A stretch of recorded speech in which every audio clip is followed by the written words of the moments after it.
out story was not that dissimilar from this morning's Time for All Ages. But because it's one of those positive stories, and even though I've told you this story before, I think it bears repeating against the backdrop of what are often painful coming out stories. I was in college. You see, I had waited to come out because the religious school that I went to when I was in high school would have expelled me if I had come out. And so I wanted to be valedictorian just a little bit too much. And I hedged my bets and waited until I was in college.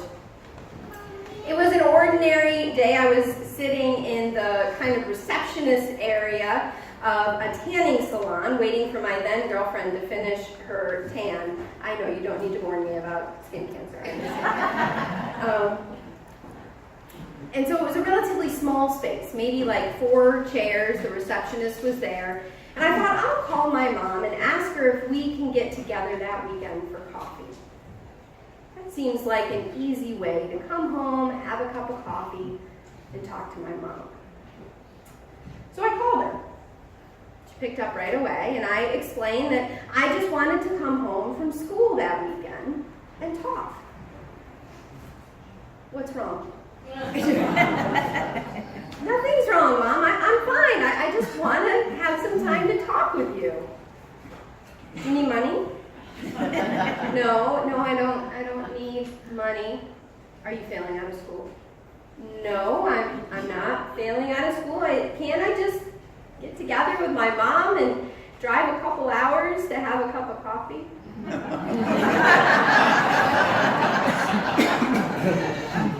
Are you pregnant? No. Robin, what is it? It's nothing. I'll tell you when I get there. Let's just, 2 o'clock, good? Okay, I'll see you then. Click. 2 minutes later. Hi, Mom. You can't do this to me. My heart. You cannot do this to my heart. I can't handle this. The stress of it, of wondering what's wrong, you have to tell me. Are you sick? Is it something serious? Are you moving? Did I do something? What's going on? Is it a crisis? Just tell me. Well, Mom, wait. Are you a lesbian? The receptionist leans over. Well, yeah. Oh my God, I thought it was something serious. Don't you ever do that to me again.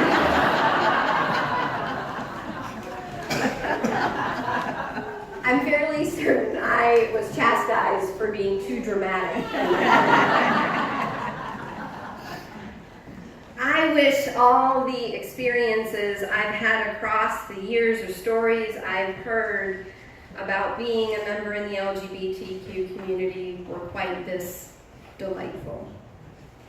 While we celebrate, along with others across the country, Pride this weekend, many of us here know that celebration isn't always the face of the LGBTQ community.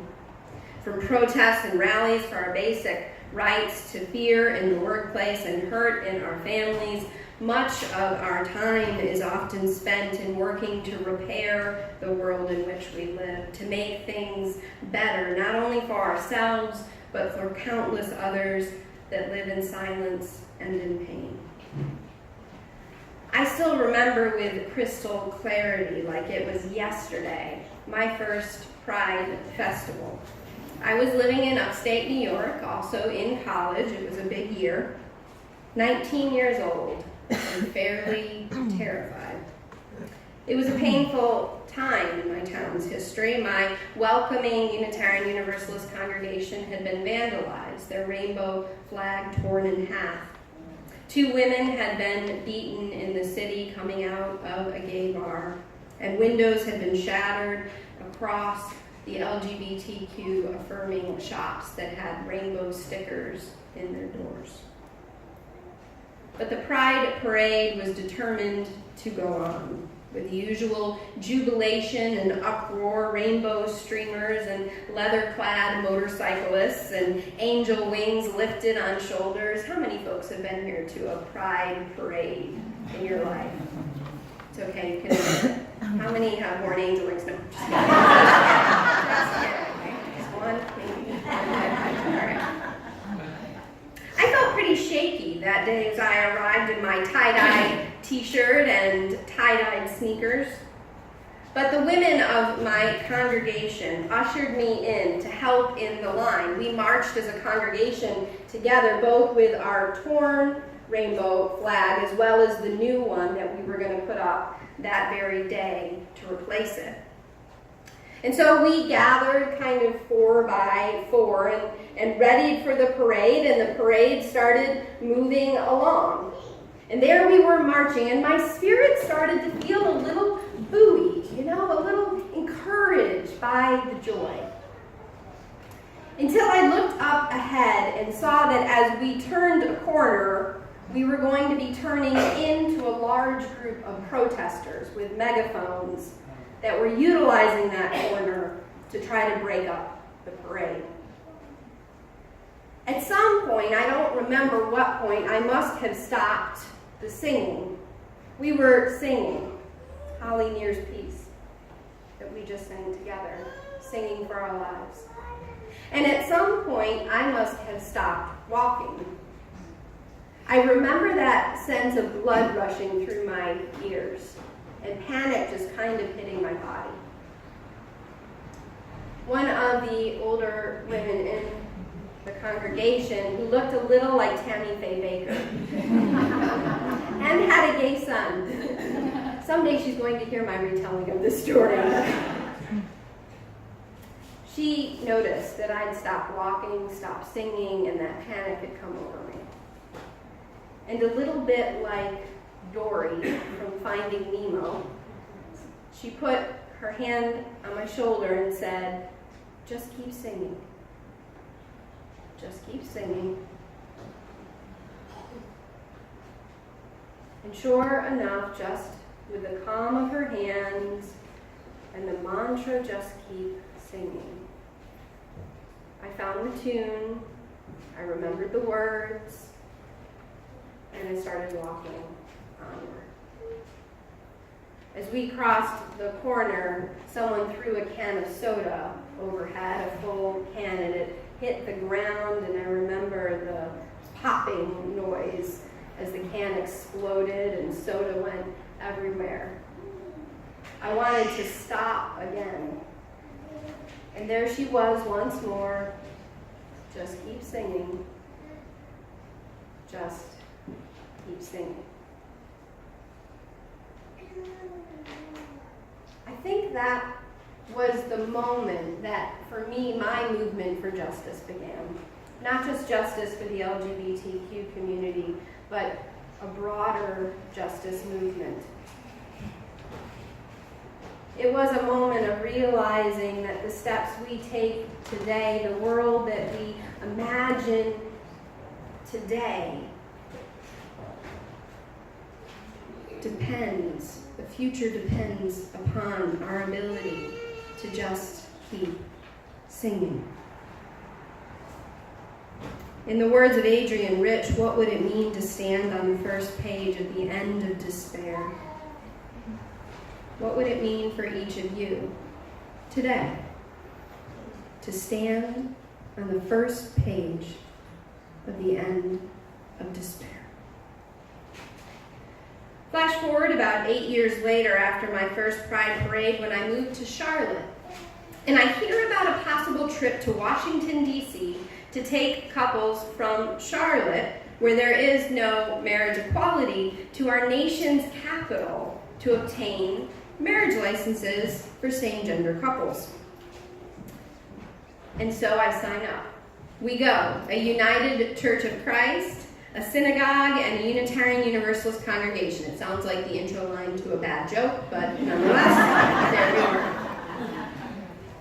I remember going, because the first thing you have to do before you have the ceremony is to pick up your license, right? So we went into DC, into the marriage license office with these couples who'd been together a decade, 20 years, 25 years. We had one couple that had been together 40 years.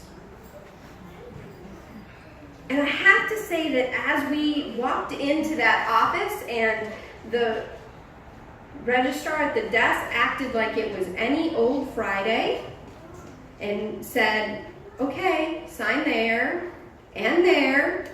There you go. Congratulations. I was waiting for the camera to find out I'd been pumped. It was hard to believe. It was that simple, that straightforward, that uneventful. This thing that we had marched for and fought for, this thing that seemed impossible in a state just a day's drive away. I remember even peeking my head into the chapel, finding only an unsteady archway and artificial lilies of the valley that needed some dusting. I looked around everywhere, trying to find the secret that made such an ordinary and miraculous equality possible. We would return to a state that would pass an amendment against same-gender relationships. I kept looking at my carbon copies of the weddings I had officiated in D.C., trying to reconcile these two worlds. How could this be? The answer came, as all good answers do, while I was in my pajamas eating Cheerios. That's how I learned about the Supreme Court decision. How a court could end DOMA while I sat in a state with an amendment against same-gender marriage was baffling and disorienting, to say the least. I still remember the image of those court runners. Does anybody else remember the court runners taking the decision page by page to the news media that were waiting outside the doors of the Supreme Court? Sign here and here. There you go. Congratulations. This time, the story was a familiar one. Two women had fallen in love and lived a life together that lasted 42 years. A love that would lead one of them, Edie, with the help of a few lawyers, to take her movement to the highest court in the land. I have imagined the world anew, she would say. This is how a movement begins. By the power of love to imagine the world anew. Beyond closets of fear into the daylight of possibility, beyond the trappings of the mirror into the freedom of the soul, by the power of those who come before us to make what was once impossible completely ordinary. Like Harvey Milk, who made political office for LGBTQ folks seem possible. Like Stonewall, where they defied the practice of raids and police brutality and said, no more, not here, never again. Like Richard Bruce, who penned Smoke, Lilies, and Jade, making it possible to imagine a gay African-American writer telling the story of two boys falling in love like it was Cinderella. Like Holly Near, singing for all of our lives. And Edie, who dared to tell her story of love in the highest court. You know, Pride can seem silly, right? A little outlandish. A festival where we bring out the feathered boas and every rainbow flag and we put it everywhere we can, possibly, and we have leather-clad vests and just outlandish singing and behavior and Mardi Gras beads, right? It can seem like, how does that connect to anything sacred? But something sacred conspires. Something incredible happens at those Pride festivals. Because Pride reminds us, as we gather with wings and motorcycles and rainbow streamers, what the world could still be like. Where people could be free. The rainbow colors of the flag against the summer sky, brilliant and singing, filling, even just for one day. Even just on one street, a moment of liberation. This is how a movement is passed on. When we share the dreams of tomorrow, with one another today. When I lived in North Carolina, I was part of a group of clergy that filed a lawsuit against that same gender marriage amendment, and it was our suit that brought marriage equality to North Carolina. When we filed the suit, some thought we were a little unhinged because we based it on the grounds of religious freedom. We said that the law was, in effect, limiting our religious freedom because the freedom to celebrate and officiate at same-gender marriages went, we said, to the core of our faith, of affirming the worth and dignity of every person. And so to pass an amendment that prohibited us from doing that impugned our religious freedom. Now, it took a lot of imagination and some head tilting to see that.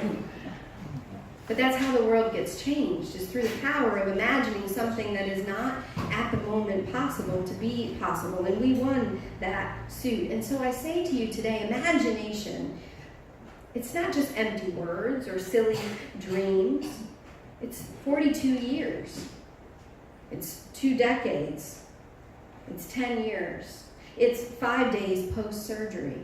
It's the first time you step out in full dress as a woman or a man. It's the steadfast love flowing in from allies, from the PFLAG parents who refuse to let go of their children, to the pride committees who know that this is about way more than a place to have a damn good party, to the organizers who remind us that justice is simply love in action, and to those of us who have come out of the closet, past the fear and shame, to stand in the sun and celebrate. We know it is that steadfast love, that pride, if you will, in what it is to be the diversity of humanity, that fuels the imagination to take us one step further toward the beauty of liberation. This is love in the streets proud. The dream of our country accepting this day and each Pride Festival as any other day. Sign here and here. There you go. Congratulations. We need this kind of imaginative joy. Before, to quote Langston Hughes, the dream dries up in the sun. We need the quench of celebration and the renewal of imagination. The work of our ancestors, of the deep wisdom of faith traditions to keep reimagining, to not just believe in a day when justice will roll down like waters, but to imagine it so with precision and detail. The certificate in hand, the job offered regardless of gender, our lives secured in law and letter, and all the unjust laws broken and buried. Our children safe and proud in their schools and in their homes. No longer worrying if someone is a boy or a girl, but the sweet relief of people wanting to know one another as humans.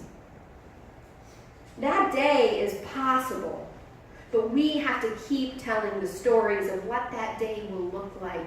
We have to remind one another. We have to share the dreams with our children. Otherwise, we won't know what we're marching toward, what we're singing for.